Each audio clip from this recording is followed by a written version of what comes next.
Alhamdulillah hamdan wa syukran lillah. Asyhadu an la ilaha illallah wahdahu la syarikalah wa asyhadu anna Muhammadan abduhu wa rasuluhu la nabiyya ba'dah. Wa ba'du. Alhamdulillah, puji syukur kita panjatkan kehadirat Allah Subhanahu wa taala. Berkat kudrah kuasa Allah, iradah kehendak Allah, kita masih diberi kesempatan untuk mengarungi kehidupan ini dalam rangka kita semua melaksanakan tugas utama kehidupan, yaitu beribadah ke hadirat Allah Subhanahu wa taala. Alhamdulillah, di tengah aktivitas sehari-hari kita masih bisa menyempatkan hadir di majelis ilmu ini dalam rangka mengetahui hal-hal yang berkaitan dengan tuntunan ajaran Islam, dalam rangka meningkatkan keimanan, ketakwaan kita ke hadirat Allah Subhanahu wa taala, serta menjaga kualitas ibadah kita semua.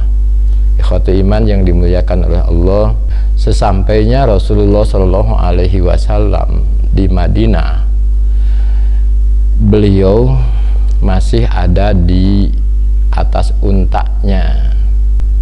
Namanya ada yang tahu? Kiswah. Kiswah itu unta Rasulullah. Sahabat Ansor sangat ingin sekali disinggahi rumahnya oleh Rasulullah SAW. Tapi Rasulullah SAW menyampaikan, biarkan unta itu berhenti sekehendaknya.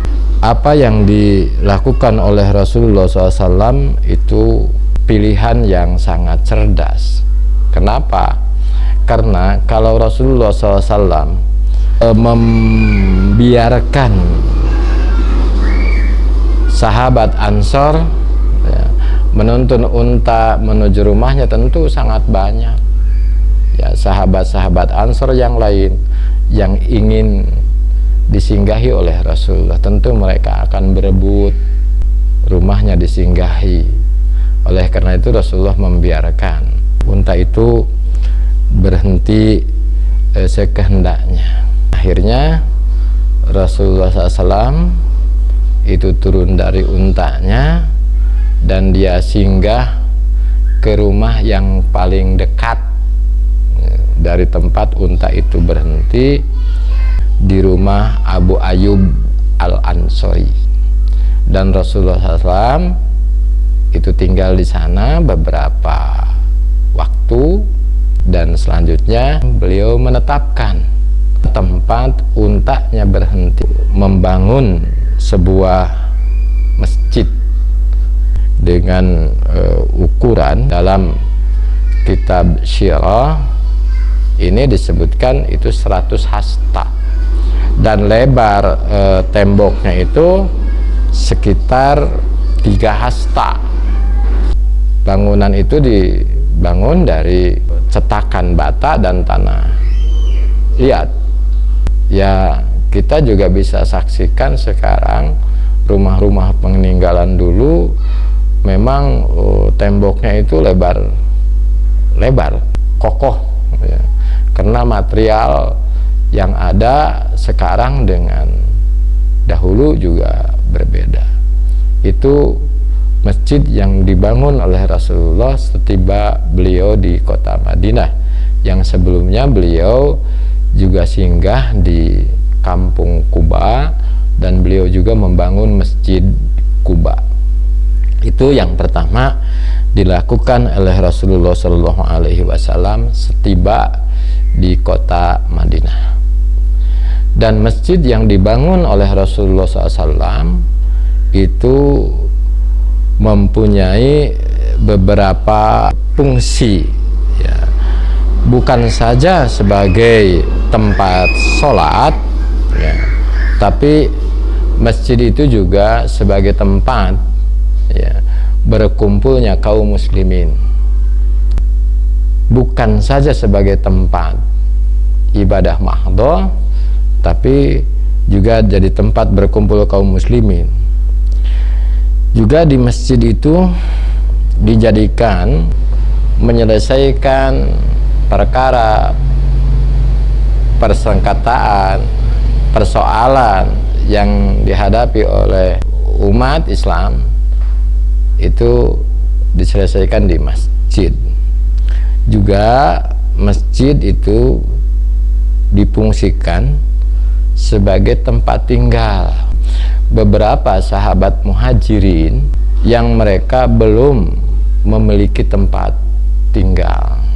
Setelah Rasulullah membangun masjid, juga membangun untuk tempat tinggal beliau dan istri-istrinya. Setelah dibangun, akhirnya beliau tinggal di rumahnya sendiri. Dan rumah beliau itu yang sekarang kalau kita ziarah ke Madinah, ke Masjid Nabawi, itu makbaroh Rasulullah, kuburan Rasulullah. Itulah rumah beliau. Jadi rumah beliau itu tidak jauh dari masjid yang dia bangun berdampingan. Sabda Rasulullah SAW yang menjelaskan, baina baiti wa mimbari raudatun miryadil jannah. Antara rumahku dan mimbarku itu raudoh, itu taman miryadil jannah, di antara taman-taman surga.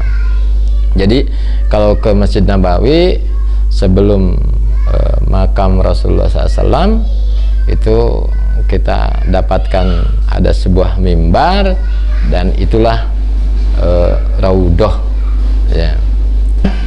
Selanjutnya apa yang beliau lakukan?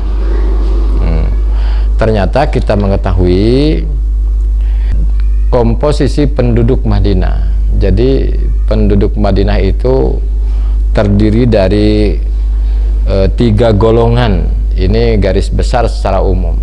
Yang pertama yaitu kaum muslimin, yaitu baik sahabat Rasulullah SAW dari kalangan muhajirin yang hijrah dari Mekah, juga ansor. Ansor itu adalah penduduk asli mukimin Yasrib, Madinah, yang sudah beriman kepada Rasulullah SAW. Itu Rasulullah SAW bagaimana mempersatukan antara kaum muhajirin dan ansor. Yang dilakukan oleh Rasulullah itu yaitu yang disebut dengan mu'akhot, dari kata akhun itu saudara, mu'akhot. Rasulullah mempersaudarakan mereka itu supaya tidak ada persoalan di antara mereka ya. Ini kaum pendatang, ini penduduk mukim ya. Dikisahkan Rasulullah SAW itu mempersaudarakan sahabat ya, dari muhajirin dengan ansar. Yang paling dikenal itu Rasulullah mempersaudarakan antara Abdurrahman bin Auf dan Sa'ad bin Rabi ya. Abdurrahman bin Auf orang Mekah, muhajirin di Madinah, dia tidak punya tempat tinggal. Dia juga tinggalkan istrinya di Mekah. Sa'ad bin Rabi mengatakan kepada Abdurrahman bin Auf, aku ini orang yang berkecukupan harta. Kata beliau, saya akan bagi 2 harta saya, separohnya untuk engkau wahai Abdurrahman, dan saya juga memiliki 2 orang istri. Silahkan pilih yang disukai. Ikhwatul iman yang dimuliakan oleh Allah Subhanahu wa ta'ala. Kata Sa'ad bin Rabi, kalau engkau menyukai salah satu dari istri saya, akan saya ceraikan, dan setelah habis masa idahnya silahkan kau nikahi. Itu hebatnya ya, proses mu'akhad yang dilakukan Rasulullah SAW antara muhajirin dan ansar. Orang muhajirin juga dia tidak mentang-mentang dikasih kesempatan dan sebagainya. Apa jawaban yang disampaikan oleh Abdurrahman bin Auf? Semoga Allah Subhanahu wa ta'ala memberkahimu, barakallahu fik, dan keluargamu, wa ahlika, dan hartamu, wa malika. Tapi mohon tunjukkan di mana pasar yang paling dekat. Abdurrahman bin Auf ditawari separuh harta Sa'ad bin Rabi yang begitu berlimpah. Dia lebih memilih untuk ditunjukkan jalan ke pasar. Akhirnya Sa'ad menunjukkan jalan ke pasar. Dia menuju pasar Bani Qainuqa untuk melakukan kegiatan perdagangan. Abdurrahman bin Auf itu melakukan bisnis di pasar itu, dan dalam waktu yang tidak lama sudah bisa menghasilkan keuntungan yang luar biasa. Jadi bagaimana proses Rasulullah SAW melakukan atau mempersaudarakan antara kaum muhajirin dan ansar supaya tidak terjadi ketimpangan ya. Yang kedua, masyarakat Madinah itu terdiri dari kaum musyrikin. Siapa mereka? Kaum musyrikin itu mereka yang belum bertauhid, belum masuk Islam, masih dalam peribadatan paganisme, masih percaya dengan ya para penyembah berhala itu di antara mereka. Tapi mereka tidak memusuhi Islam. Setelah melihat perkembangan umat Islam di Madinah itu ya semakin banyak pengikutnya, ya golongan ini akhirnya mereka itu meninggalkan kesyirikannya dan mereka pun masuk Islam. Tapi ada lagi dari mereka itu yang tidak masuk Islam, tapi mereka tidak berani juga untuk menentang.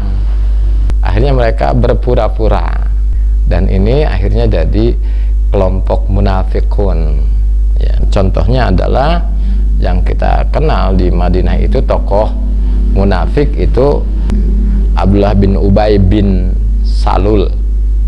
Dan yang ketiga di Madinah itu yaitu golongan Yahudi.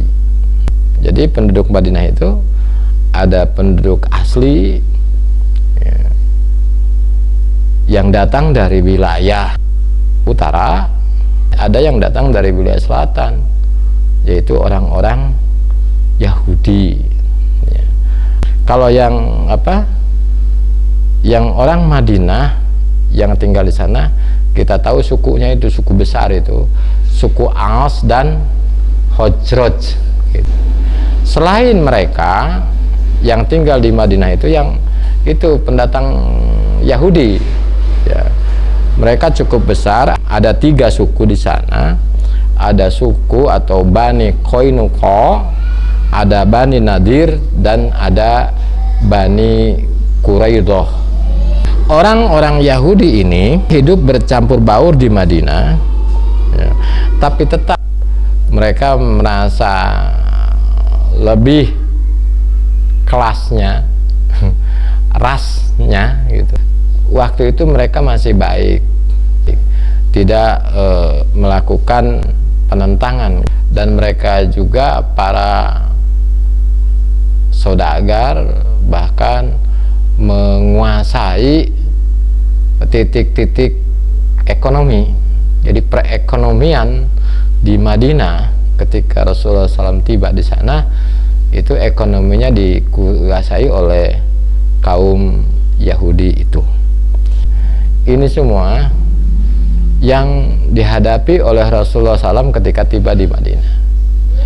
Apa yang dilakukan oleh Rasulullah SAW dalam rangka membangun masyarakat baru ini?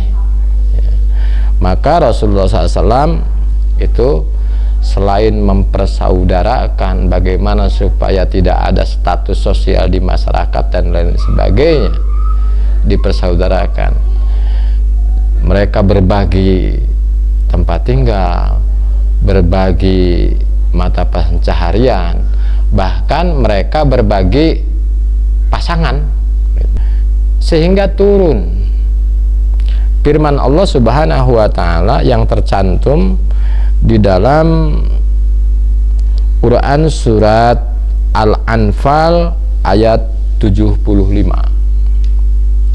Wa ulul arham ba'duhum aula bi ba'din.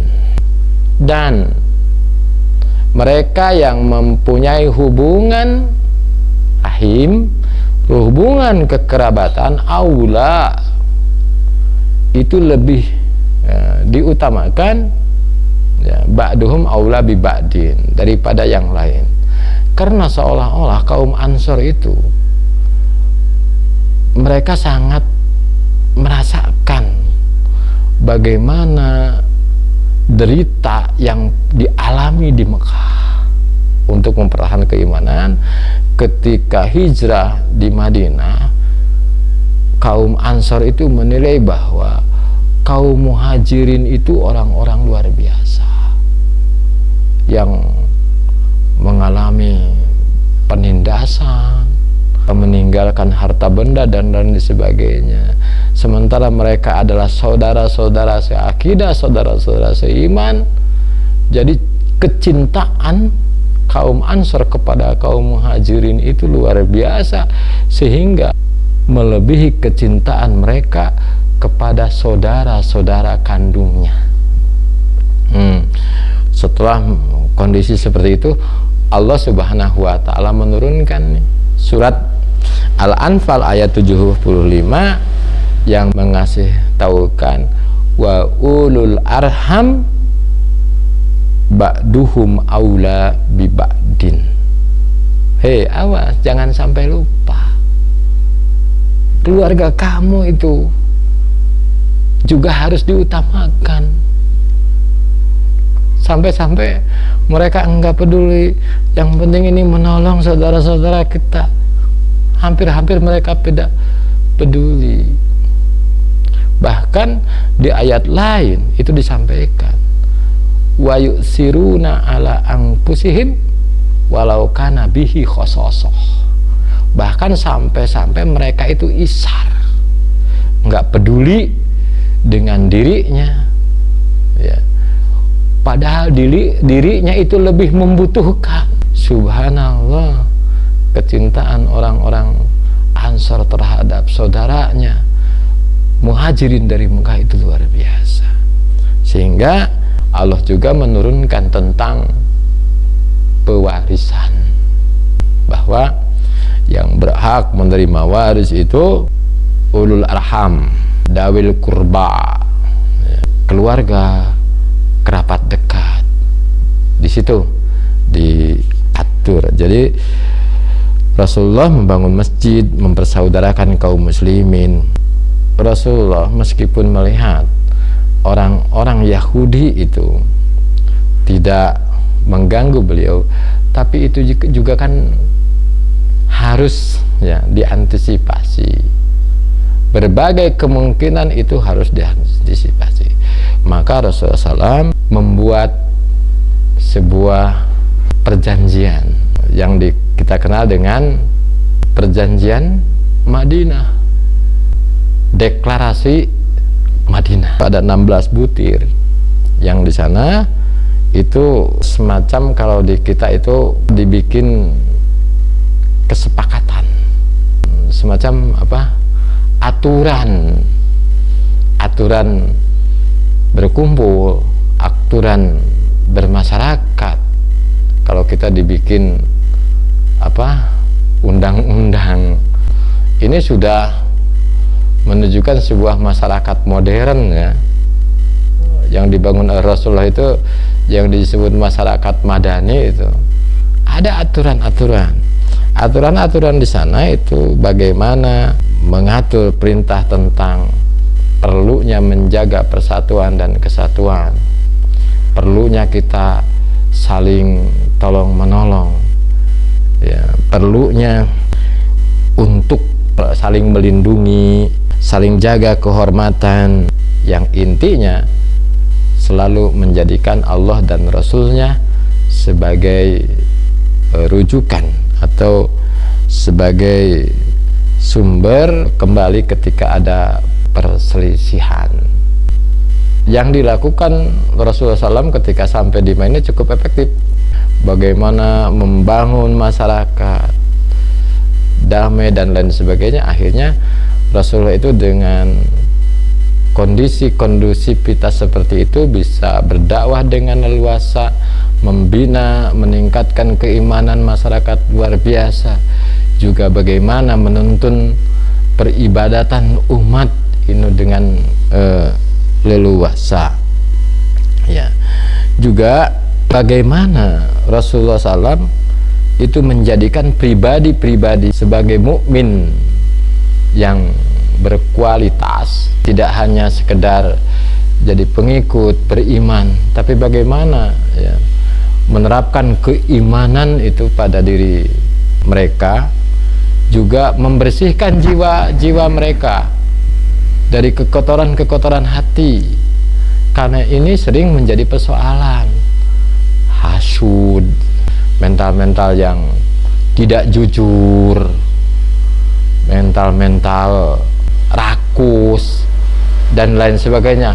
Itu yang dibina oleh Rasulullah SAW, dan bagaimana mereka berakhlakul karimah, bertindak tanduk, bertutur kata.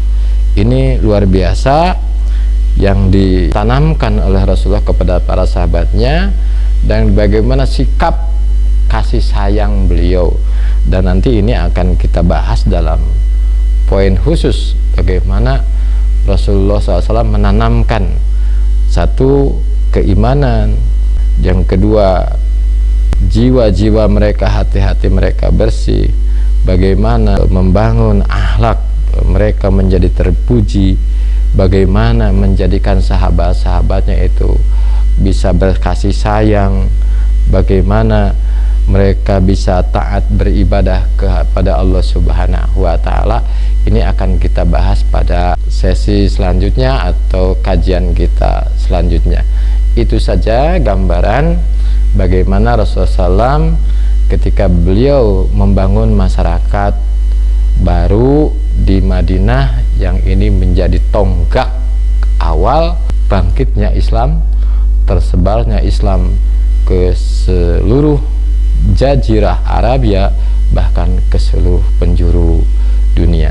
Itu saja yang bisa disampaikan. Mohon maaf atas segala kehilapan dan kekurangan. Aqulu qauli hadza wa astaghfirullaha li wa lakum. Assalamualaikum warahmatullahi wabarakatuh.